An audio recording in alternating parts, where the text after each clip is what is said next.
Hello, and welcome to our lesson on project evaluation and closure. In this segment, we'll continue discussing project termination.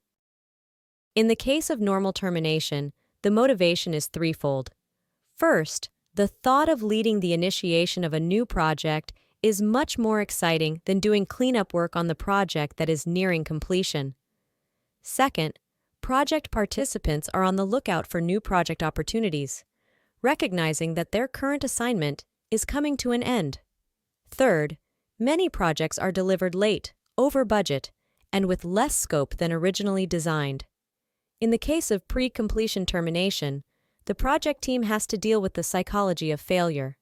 There is much to do to tidy up the loose ends, capture lessons learned, and document new technology and capabilities. A key benefit from doing projects and managing them well through to closeout is derived from technology transfer and the final project audit. Terminating a project before its normal completion is often seen as a failed project. When it becomes evident that the project objectives cannot be satisfactorily met, it often makes sense to reach a negotiated closure. An aborted project means a loss for most stakeholders.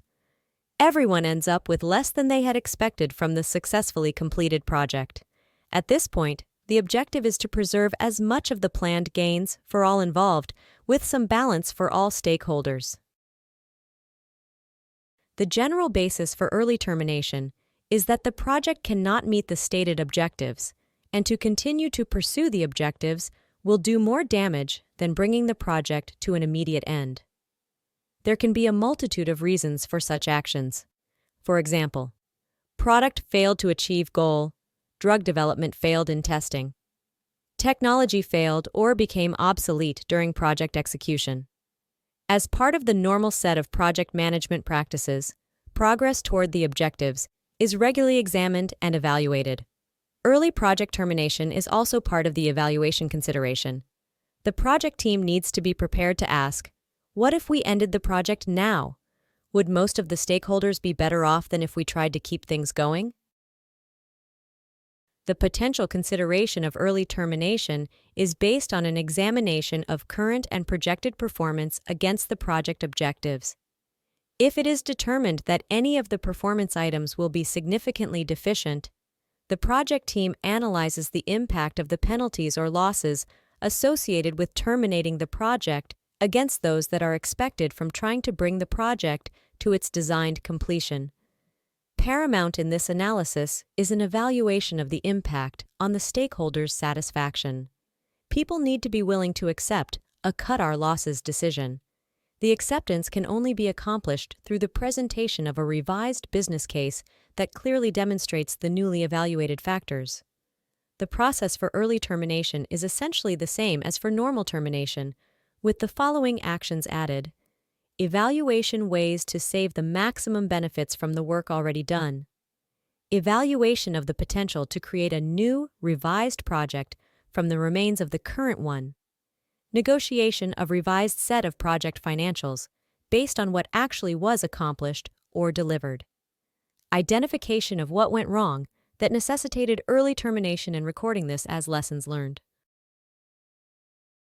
Project closure is a process that occurs whether a project is successful or not. The aim of the closure process is to cease the project at all levels with minimum administrative dislocation. The closure process is heavily influenced by the parent organization's structure. The various types of project termination are normal. A project that ends normally is the one that is completed as planned. Premature. A project may be pushed to complete early, even though the system may not include all of the envisioned features or functionality. Perpetual. Some projects seem to take on a life of their own and are known as runaway or perpetual projects. Failed. Unsuccessful project changed priority. Financial or economic reasons may dictate that resources are no longer available to the project.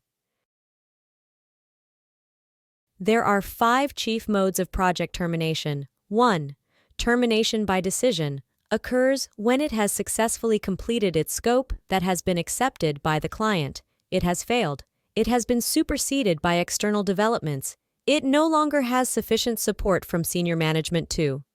Project termination by extension is where, though the technical processes of the project are immediately terminated, there are still management processes to be planned and executed by the project manager.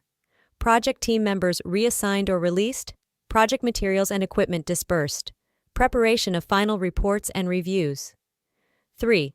Project termination by addition concludes a project by institutionalizing it as part of the parent organization, in-house successfully completed project. Personnel, property, and equipment are transferred to a newly created organizational unit within parent organization. 4. Project termination by integration occurs when the project's resources, as well as deliverables, are integrated into the operations of the client or parent company. Project personnel, property, and equipment are reintegrated within the organization's existing structures. Personnel released from the project assignment are reabsorbed within their functional departments to perform other duties or wait for new project assignments. Project manager must plan, execute a smooth integration and termination process. Most common mode and most complex for Project Manager 5. Project termination by starvation can happen for a number of reasons.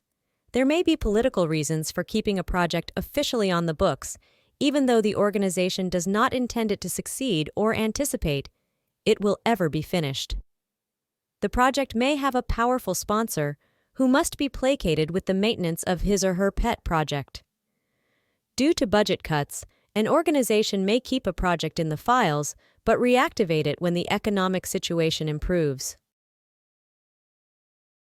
Some organizations use specialist termination managers, thereby releasing the project manager for other projects as soon as possible.